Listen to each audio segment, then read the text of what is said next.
The morning of 5th January 1996 begins without ceremony in Beit Lahia refugee camp, northern Gaza Strip. Outside a modest two-story house, laundry hangs limp in the weak winter light. A generator hums somewhere down the alley. Inside the upstairs flat, a plastic table, a glass of tea gone cold, and a Motorola handset with its battery cover pressed tight. On the soundtrack of this memory, only breathing and the distant call to prayer. Across the cut, a dim room in central Israel, racks of listening equipment, and a technician slipping on headphones. A logbook lies open, today's date underlined. Years later, reference books will reduce this moment to one sentence. A Hamas bombmaker, known as the engineer, was killed when explosives concealed in a mobile phone were detonated remotely.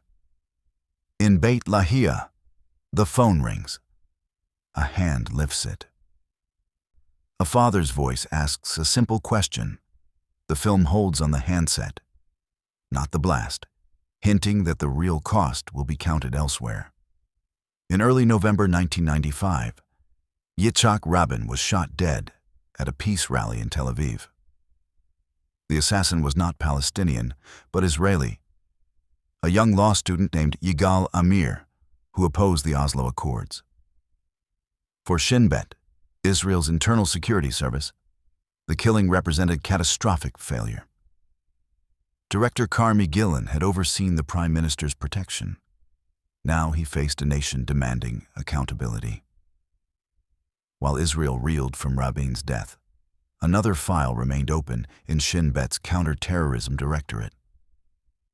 Since 1993, a Hamas bombmaker had orchestrated a series of suicide attacks against Israeli civilians.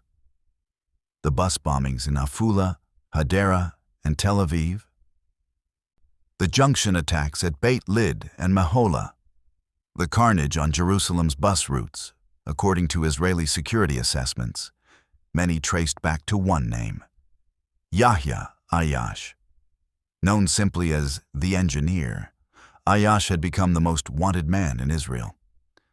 Security briefings described him as methodical, elusive, technically gifted. For families who had lost children on commuter buses, his continued survival was an open wound.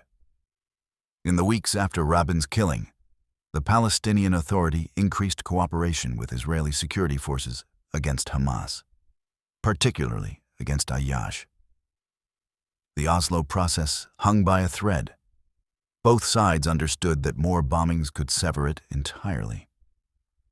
A security liaison channel opened between Shin Bet and Palestinian intelligence, sharing information about the engineer's possible locations. In a Shin Bet situation room, analysts pinned bus routes and attack sites to a wall map. In one internal chronology of terrorism, his name appeared again and again in a small, clinical font. It was not just a hunt for a bombmaker. It was an attempt to regain control of a narrative that was slipping away. A few weeks later, control would be reduced to a single thumb over a single button. Beit Lahia sits in the northern Gaza Strip, a refugee camp that had grown into a dense neighborhood of narrow streets and cinder-block houses.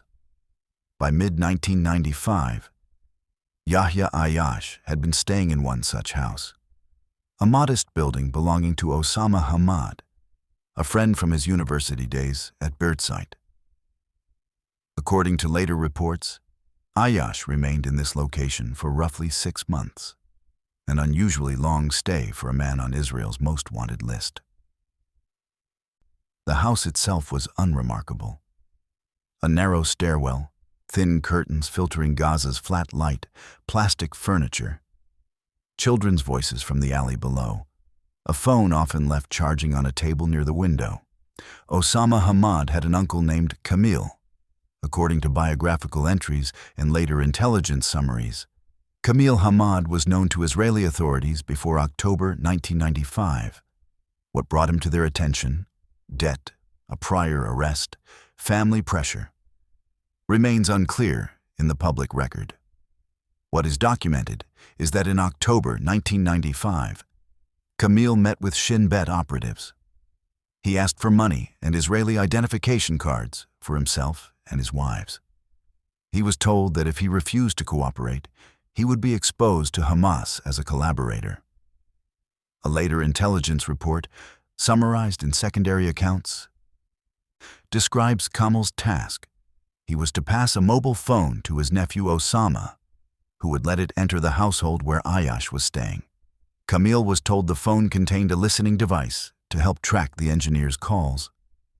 He was not told about the explosives. The film might reconstruct Kamil's hands hovering over a phone box. But the underlying fact comes from later accounts. Collaboration in this conflict often begins with economic need and fear. In the paperwork, he is just a surname. In Gaza, that surname would later be written on walls as a curse. The device that would kill Yahya Ayash was, according to open reporting, a Motorola mobile phone. Various sources describe a small RDX-based explosive charge molded into or around the battery compartment. Some accounts say 50 grams, others less. The discrepancy is noted in the record rather than resolved. In a controlled facility somewhere in Israel, technicians prepared the weapon. The narration cannot reveal exact circuitry or frequencies. Such details remain classified or too sensitive to reconstruct. What is known is the basic concept. When a specific signal or call condition was met, the phone could be detonated remotely. The battery cover becomes this film's recurring visual motif. It is clicked shut in the lab, clicked shut in the safe house, clicked shut in a distant archive years later. A routine gesture, like replacing a TV remote battery, that divided ordinary communication from lethal intent.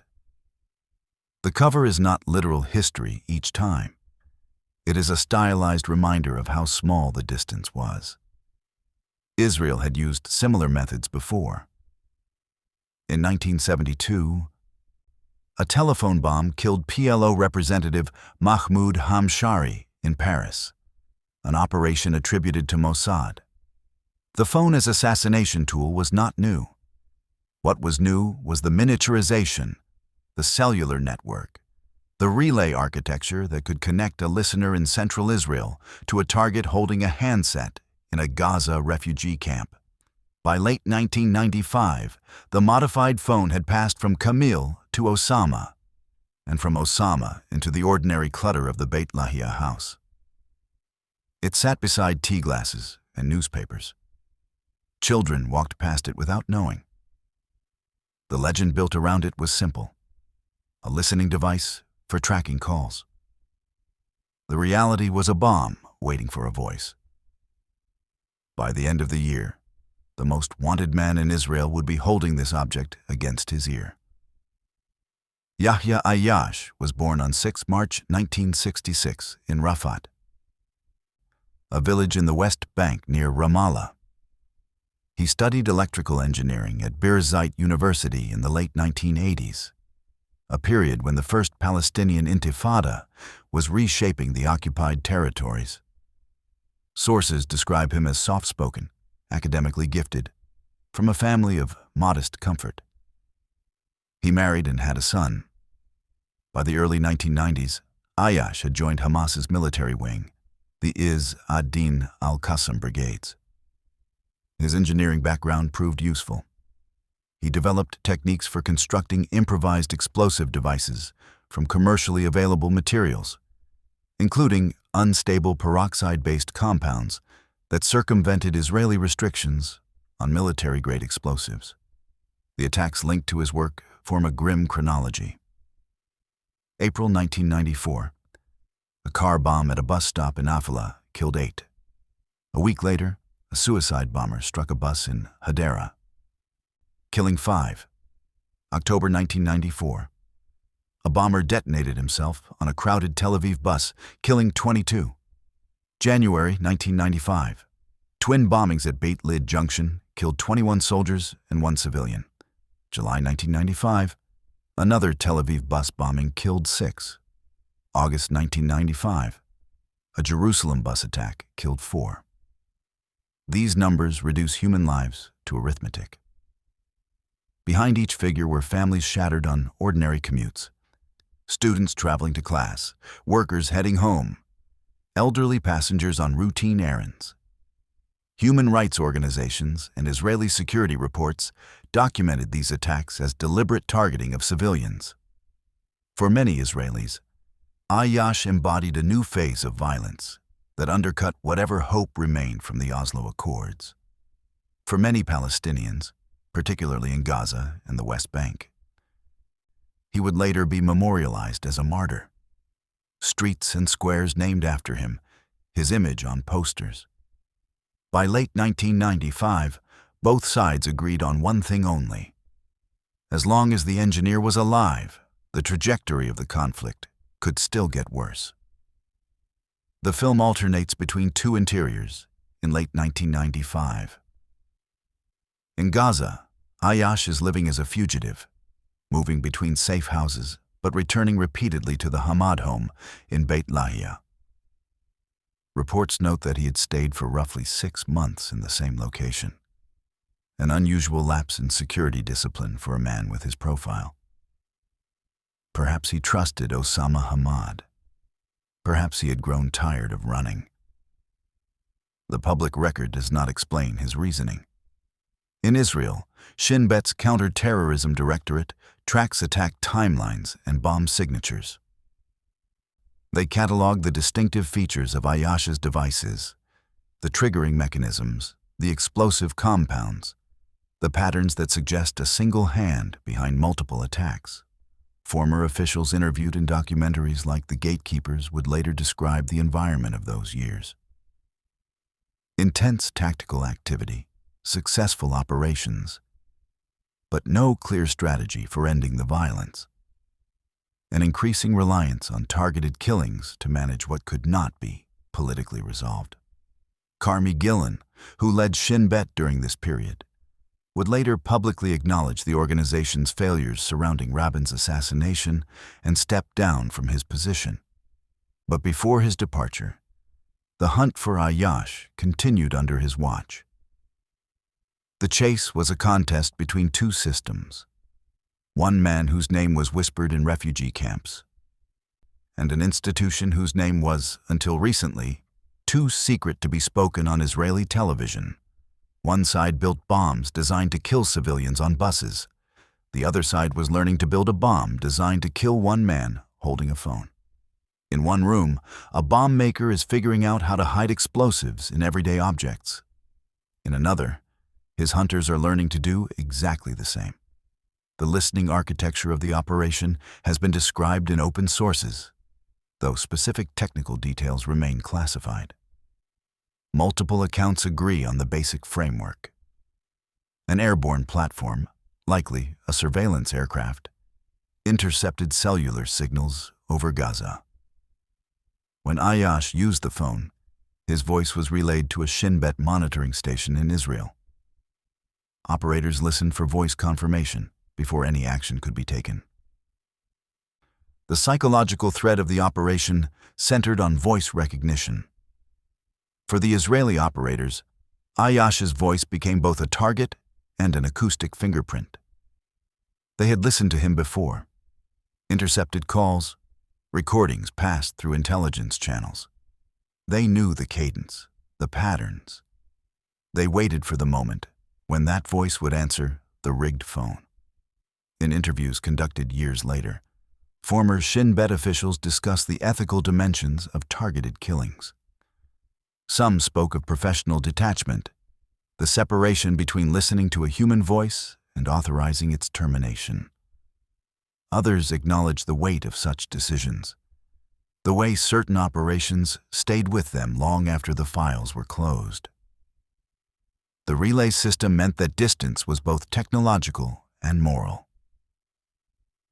A finger on a switch in one building could end a life in another, hundreds of kilometers away. But no device could fully erase the human element, Someone had to confirm the voice. Someone had to make the call. Someone had to press the button. On paper, all they needed was a clear signal and positive identification. In practice, they were waiting for a father to call his son, and for that son to pick up the phone. The bomb was ready long before anyone dared to listen for the right hello.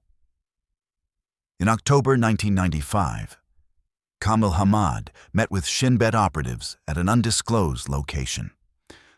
The biographical record, drawn from secondary histories and later accounts, provides the key elements of his recruitment without revealing the exact words exchanged.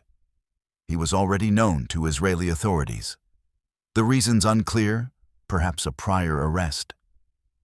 Perhaps economic difficulties that had brought him across the border for work.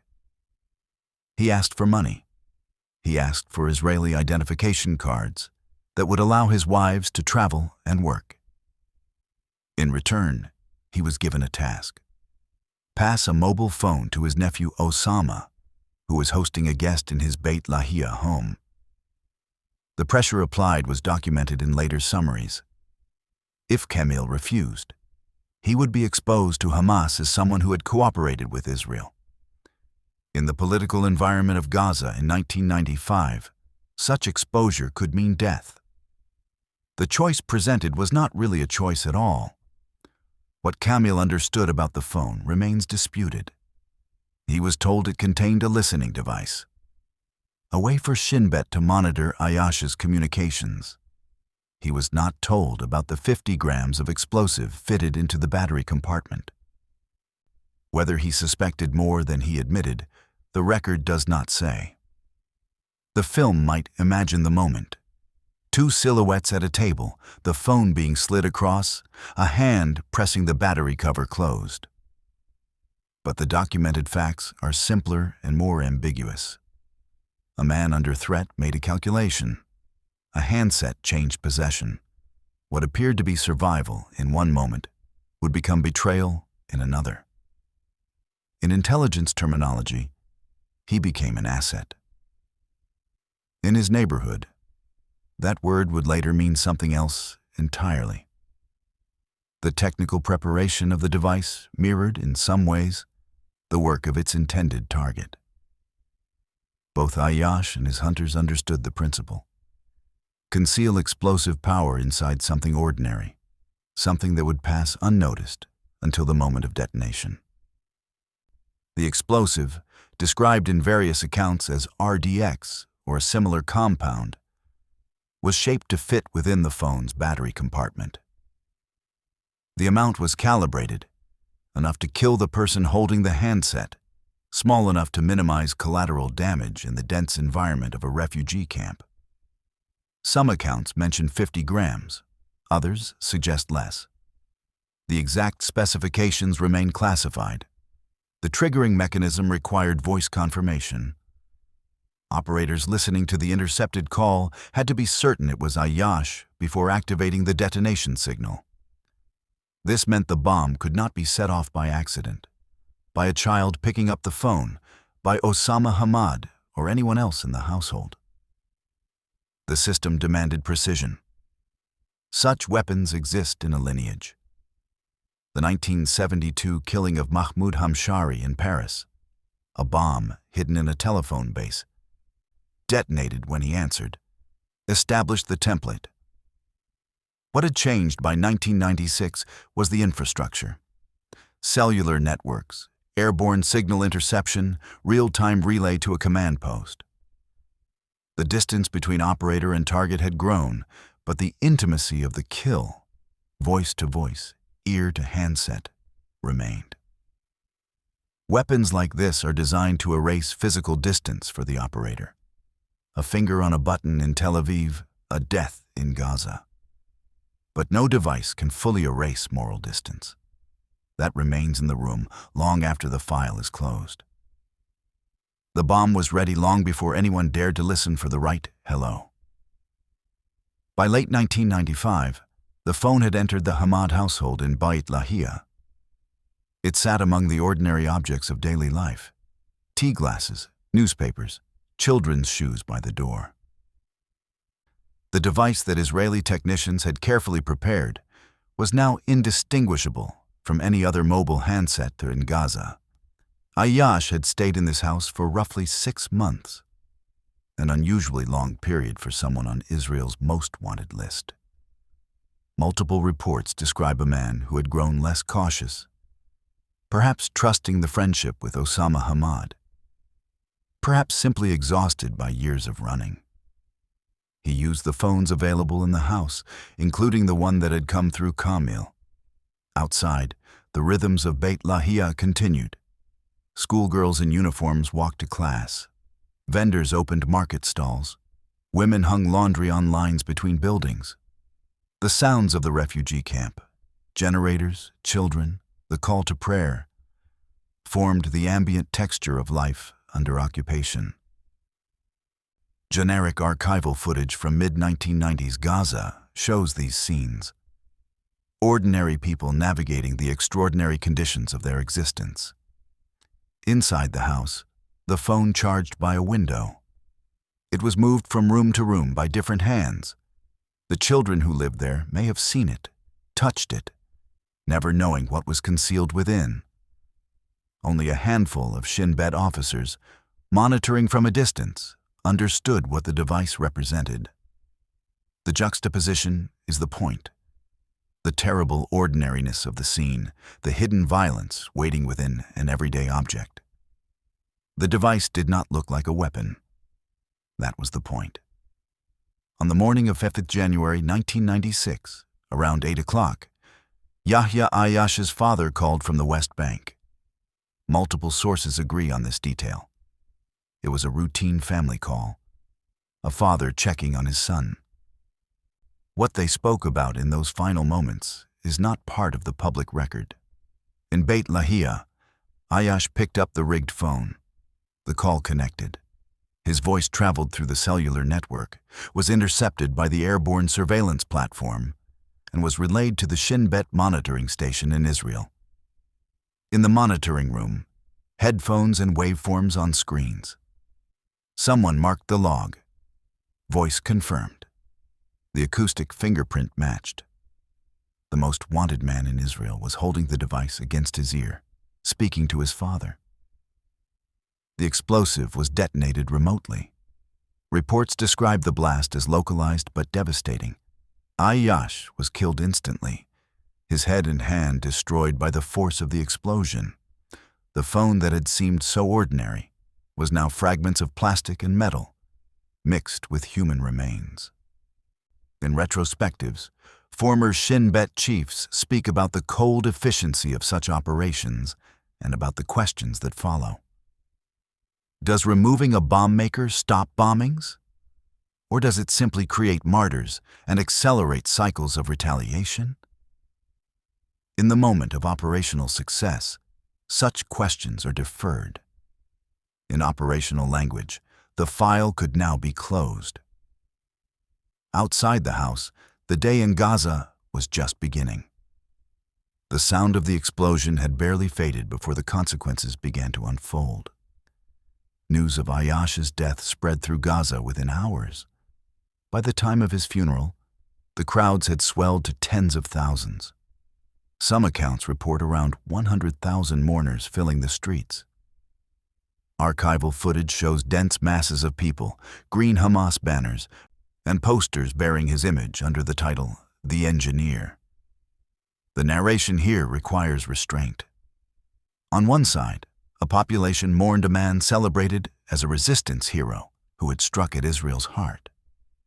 On the other, Israeli families, those who had buried children killed on buses, parents lost at junction attacks, saw his death as overdue justice for acts of deliberate murder.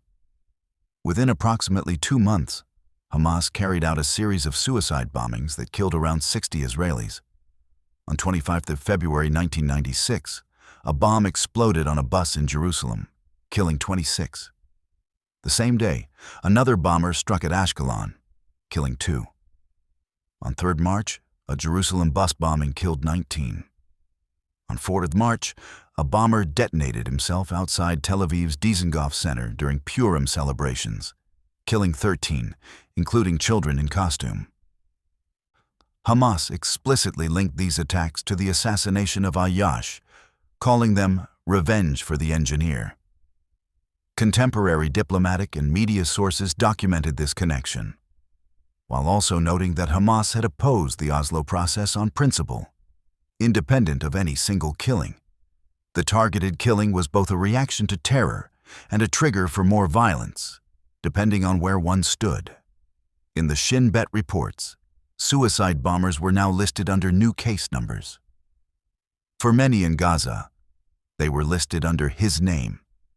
The human cost on the periphery of the operation extended beyond the target. In the weeks and months following Ayyash's death, the Palestinian Authority arrested individuals suspected of involvement. Leaflets circulated in Gaza accusing collaborators of betraying the engineer. News coverage and NGO reports documented arrests of members of the Hamad family, whose precise relationships to each other are sometimes unclear in the record. Osama Hamad was detained by Palestinian police.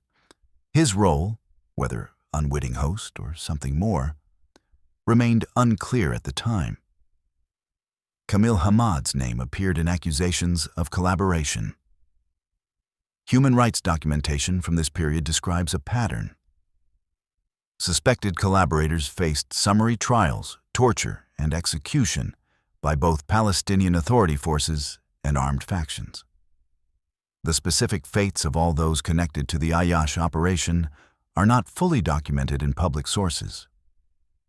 What is known is that collaboration, or even the suspicion of it, carried lethal consequences. Later reports mention a woman named Karima Hamad, alleged to have been involved in the assassination, who was arrested and tortured by the Palestinian Authority before being killed by an armed group, the echo of one covert operation rippling outward through families and neighborhoods, accusations written on walls, names added to lists. Living between armed actors, informants, and their families inhabited a permanent gray zone. Every routine gesture, answering a call, touching a handset, could later be read as an act of betrayal. In the Israeli files, they were assets. In the camps, their names were added to lists of the dead. Years after the operation, former Shin Bet directors spoke publicly about targeted killings. In the 2012 documentary The Gatekeepers, 6 former heads of the organization, including Carmi Gillon and Ami Ayalon, discussed their experiences with striking candor. They described tactical successes, operations that removed specific threats, disrupted attack planning, protected civilian lives in the immediate term. But they also expressed doubt. Ami Ayalon, who led Shin Bet from 1996 to 2000, spoke of winning every battle while losing the war. Carmi Gillon acknowledged failures and the moral weight of decisions made in security's name. The 1996 phone operation became a case study in asymmetric warfare. The targeted killing of a skilled bomb maker could reduce operational capability in the short term, but provoked cycles of revenge that created new threats. Academic and journalistic analyses published in subsequent years examined this pattern without resolving it. The template established by the Ayyash killing, communication devices rigged with explosives, triggered remotely after voice confirmation, would appear again in later operations attributed to Israeli intelligence, including the mass detonation of pagers used by Hezbollah members in 2024. The psychological arc lands here. The shift from professional detachment to quiet recognition, voiced by some former chiefs, that every successful operation leaves behind new grief, new recruits, new ghosts. Israel's security services developed formidable tactical tools, phone bombs, drone strikes, precision assassinations, but often lacked a broader political strategy. Victories felt in hindsight like delays rather than solutions. In the files, The case against Yahya Ayyash is complete.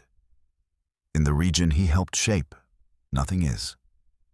The film returns to the opening image, altered now by everything that followed. In the final sequence, the camera moves slowly through a modern archive room, rows of servers replacing paper files. On a monitor, a reference entry flickers, a neutral biographical note stating that Ayyash, known as the engineer, was killed on 5th of January 1996 by explosives hidden in a mobile phone. A case number, a date of closure. On the audio track, a faint sound, not an explosion, just the soft plastic click of a battery cover being closed one last time. No voiceover explains it. No conclusion is offered. The viewer is left with a simple, unresolved image. A handset lying on a table in an empty room, its screen dark, an everyday object that, on one documented morning, carried the full weight of a war.